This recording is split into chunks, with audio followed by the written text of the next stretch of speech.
a.m. At 8:56 a.m., a severe thunderstorm was located near Swatara, or 23 miles northwest of Big Sandy Lake, moving east at 40 miles per hour. Hazard, 60 miles per hour wind gusts and half-dollar size hail. Source, radar indicated.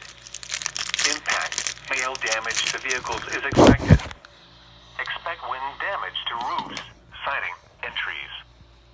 Locations impacted include Big Sandy Lake, Hill City, Libby, Swatara, Jacobson, Ball Bluff, Hay Point, White Elk Lake, and Savannah Portage State Park.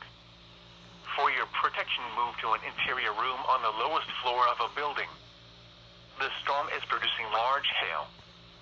Seek shelter now inside a sturdy structure and stay away from windows.